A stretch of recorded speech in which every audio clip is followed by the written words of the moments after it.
Friends, welcome back to my channel. ಎಲ್ಲರೂ ಹೇಗಿದ್ದೀರಾ? Super ಆಗಿದ್ದೀರಾ ಅಂತ ತಿಳ್ಕೊಂತೀನಿ. ನಾನು ಕೂಡ ಸೂಪರ್ ಆಗಿದ್ದೀನಿ. ರಾಮನಗರದಲ್ಲಿ ನಡೆದಿರುವಂತಹ ಲವ್ ಸ್ಟೋರಿ ಅಂತ ಅಂದ್ರೆ ಇನ್ಸ್ಟಾಗ್ರಾಮ್ ಪ್ರಿಯರು ಇದನ್ನ ನೋಡಿ ಬುದ್ಧಿ ಕಲ್ತ್ಕೋಬೇಕು ಅಂತ ಹೇಳೋದಕ್ಕೆ ಇಷ್ಟಪಡ್ತೀನಿ. ಸೊ ಮದುವೆ ಆಗಿ ಒಂದು ವರ್ಷ ಸಂಸಾರ ಮಾಡಿ ಇವಾಗ ಹುಡುಗಿಯನ್ನ ಬಿಟ್ಬಿಟ್ಟು ಆ ಒಂದು ಹುಡುಗ ಎಲ್ಲೋ ಹೋಗ್ಬಿಟ್ಟಿದ್ದಾನೆ. ಸೊ ಫೋನ್ ಕೂಡ ಸ್ವಿಚ್ ಆಫ್ ಆಗಿದೆ. ಸೊ ಇದ್ರ ಕತೆ ಏನು, ಸೊ ಆ ಒಂದು ಹುಡುಗಿ ಒಂದು ಏನ್ ಹೇಳ್ತಾ ಇದ್ದಾರೆ ಅನ್ನೋದ್ರ ಬಗ್ಗೆನೂ ಕೂಡ ಸ್ಪಷ್ಟನೆಯನ್ನ ಕೊಡ್ತೀನಿ. ಸೊ ಇಂಪಾರ್ಟೆಂಟ್ ಮಾಹಿತಿ ಎಲ್ಲೂ ಕೂಡ ಸ್ಕಿಪ್ ಮಾಡದೆ ಕೊನೆವರೆಗೂ ಕೂಡ ಮಾಹಿತಿಯನ್ನ ನೋಡಿ, ಜೊತೆಗೆ ಈ ಒಂದು ಮಾಹಿತಿಯನ್ನ ಎಲ್ಲರಿಗೂ ಕೂಡ ಶೇರ್ ಮಾಡಿ.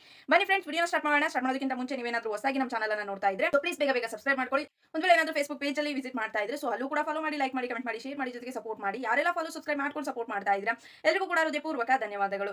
ಫ್ರೆಂಡ್ಸ್, ಇಲ್ಲಿ ಮೊದಲನೇದಾಗಿ ರಾಮನಗರದ ಕೇಸಿನ ಬಗ್ಗೆ ಮಾತಾಡ್ಬಿಡೋಣ. ಇವಾಗ ಆಲ್ಮೋಸ್ಟ್ ಒಂದು ತಿಂಗಳಿಂದ ನೋಡ್ತಾ ಇದೀವಿ, ಯಾವುದೇ ನ್ಯೂಸ್ ಚಾನೆಲ್ಗಳನ್ನ ನೋಡ್ಲಿ ಬರೀ ಪ್ರೀತಿಸಿ ಕೈ ಕೊಟ್ಟವರು ಅಥವಾ ಗಂಡನನ್ನ ಮರ್ಡರ್ ಮಾಡಿದವರು, ಮದುವೆ ಆಗಿ 2 ಮಕ್ಕಳಿದ್ದು ಕೂಡ ಫ್ಯಾಮಿಲಿಗೆ ವಿಷ ಹಾಕಿದವರು, ತನ್ನ ಹೆತ್ತ ಮಗುವನ್ನೇ ಸಾಯಿಸಿದವರು, ಹಲವಾರು ಕೇಸ್ಗಳನ್ನ ನೋಡ್ಕೊಂಡ್ ಬರ್ತಾ ಇದೀವಿ. ಸೊ ಅದರಲ್ಲಿ ಇದೊಂದು ಹೊಸದಾಗಿ ಬಂದಿರುವಂತಹ ಕೇಸ್ ಅಂತ ಅಂದ್ರೆ ರಾಮನಗರದ ಒಂದು ಕೇಸ್ ಅಂತ ಹೇಳಿದ್ರೆ ತಪ್ಪಾಗೋದಿಲ್ಲ. ಬಿಡದಿಯಲ್ಲಿ ಈ ಒಂದು ಪ್ರಕರಣ ದಾಖಲಾಗಿದೆ ಅಂತಾನೆ ಹೇಳ್ಬೋದು. ಅಂತ ಅಂದ್ರೆ ಕೇಸ್ ರಿಜಿಸ್ಟರ್ ಆಗಿದೆ. ಸೊ ಇನ್ಸ್ಟಾಗ್ರಾಮ್ ಅಲ್ಲಿ ರೀಲ್ಸ್ ಮಾಡ್ತಿದ್ದಂತಹ ಒಂದು ಹುಡುಗಿಯನ್ನ ಅಂತ ಅಂದ್ರೆ ಹುಡುಗನು ರಾಮನಗರದವರೇ, ಹುಡುಗಿನೂ ಕೂಡ ರಾಮನಗರದವರೇ. ಹುಡುಗ ಏನ್ ಕೆಲಸ ಮಾಡ್ತಿದ್ದಾನೆ ಅಂತ ಅಂದ್ರೆ KSRTC ಅಲ್ಲಿ ಡ್ರೈವರ್ ಆಗಿ ಕೆಲಸ ಮಾಡ್ತಿದ್ರಂತೆ. ಹುಡುಗಿ ಬಂದ್ಬಿಟ್ಟು ಏನಂದ್ರೆ ರಾಮನಗರದವಳೆ, ಇವಳು ರೀಲ್ಸ್ ಅನ್ನ ಮಾಡ್ತಿದ್ಲಂತೆ. ಸೊ ರೀಲ್ಸ್ ಗೆ ಕಮೆಂಟ್ ಮಾಡ್ತಾ ಮಾಡ್ತಾ ಮಾಡ್ತಾ ಫ್ರೆಂಡ್ಶಿಪ್ ಹೋಗ್ಬಿಟ್ಟು ಏನಾಗಿದೆ, ಲವ್ಗೆ ತಿರುಗ್ಬಿಟ್ಟು ಮದುವೆ ಕೂಡ ಮಾಡ್ಕೊಂಡಿದ್ದಾರೆ. ಹುಡುಗಿ ಬಂದ್ಬಿಟ್ಟು SC ಕ್ಯಾಸ್ಟ್, ಹುಡುಗ ಬಂದ್ಬಿಟ್ಟು ಗೌಡಾಸು. ಸೊ ಮದುವೆ ಆಗಿ ಬೆಂಗಳೂರಲ್ಲಿ ವಾಸವಾಗಿದ್ದು 1 ವರ್ಷ ಸಂಸಾರ ಕೂಡ ಮಾಡಿದಾನೆ. ಆ ಹುಡುಗಿ ಪ್ರೆಗ್ನೆಂಟ್ ಆದಾಗಲೆಲ್ಲ ಕೂಡ ಆ ಒಂದು ಹುಡುಗಿಗೆ ಅಬಾರ್ಷನ್ ಕೂಡ ಮಾಡಿಸಿದಾರಂತೆ. ಸೊ 2 ರಿಂದ 3 ಸಲ ಅಬಾರ್ಷನ್ ಆಗಿದೆ ಅಂತ ಕೂಡ ಹುಡುಗಿ ಹೇಳ್ತಿತ್ತು. ಇವಾಗ ಮೇನ್ ರೀಸನ್ ಏನಂತ ಅಂದ್ರೆ ಹುಡುಗಿ ಹೇಳೋ ಪ್ರಕಾರ ಆಂಟಿ ರುಚ್ಚು ನನ್ ಗಂಡಂಗೆ ಅಂತ ಕೂಡ ಹೇಳ್ತಿದ್ಲು.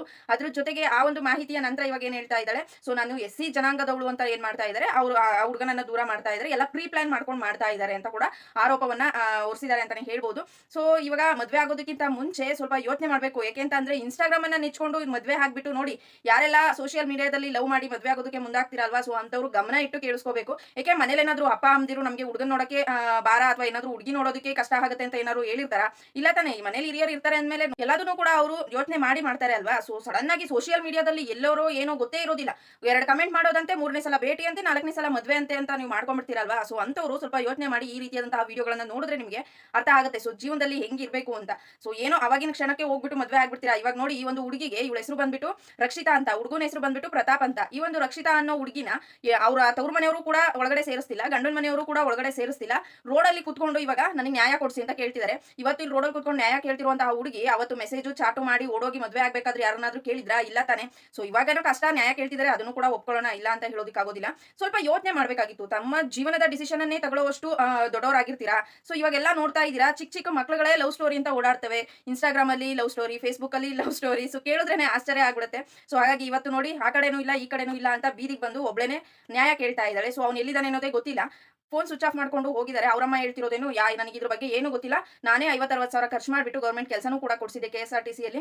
ಸೊ ಇವಾಗ ಏನು ಮದುವೆ ಆಗಿದ್ರಲ್ವಾ, ಸೊ ನಾನು ಮನೆಗಂತೂ ಕೊಡೋದಿಲ್ಲ, ನೀವು ಹೇಗೆ ಬೇಕೋ ಹಾಗೆ ಎಲ್ಲಾದ್ರೂ ಹೋಗಿ ಸಂಸಾರ ಮಾಡ್ಕೊಳ್ಳಿ ಅಂತ ಹೇಳಿದ್ದೆ ಅಂತ ಅವ್ರು ಹೇಳ್ತಾ ಇದ್ದಾರೆ. ಸೊ ಇದು ಎಲ್ಲಿ ಬಂದು ನಿಂತ್ಕೊಳ್ಳುತ್ತೆ ಅನ್ನೋದ್ರ ಬಗ್ಗೆ ಯೋಚನೆ ಮಾಡಬೇಕಾಗಿದೆ. ಸೊ ಏನಾಗುತ್ತೆ ಅನ್ನೋದು ಗೊತ್ತಿಲ್ಲ. ಸೊ ಬಿಡಿ, ಸ್ವಲ್ಪ ಯೋಚನೆ ಮಾಡಿ. ಇನ್ನು ಮುಂದಕ್ಕೆ ಯಾರಾದರೂ ಈ ರೀತಿ ಜನಗಳಿದ್ರೆ, ಸೊ ಈ ಒಂದು ವಿಡಿಯೋನ ನೋಡ್ತಾ ಇದ್ರೆ ಸೊ ಸ್ವಲ್ಪ ಯೋಚನೆ ಮಾಡಿ ಅಂತ ಹೇಳೋದಕ್ಕೆ ಇಷ್ಟಪಡ್ತೀನಿ. ಸೊ ಈ ಒಂದು ವಿಡಿಯೋ ಇಷ್ಟ ಆಗಿದೆ ಅಂತ ತಿಳ್ಕೊಂಡು, ಇಷ್ಟ ಆಗಿದ್ರೆ ಲೈಕ್ ಮಾಡಿ, ಕಮೆಂಟ್ ಮಾಡಿ, ಶೇರ್ ಮಾಡಿ. ಯಾರೆಲ್ಲ ಇನ್ನೂ ಕೂಡ ಫಾಲೋ ಸಬ್ಸ್ಕ್ರೈಬ್ ಮಾಡ್ಕೊಂಡಿಲ್ಲ ಸೊ ಪ್ಲೀಸ್ ಬೇಗ ಮಾಡ್ಕೊಳ್ಳಿ. Thank you friends, by.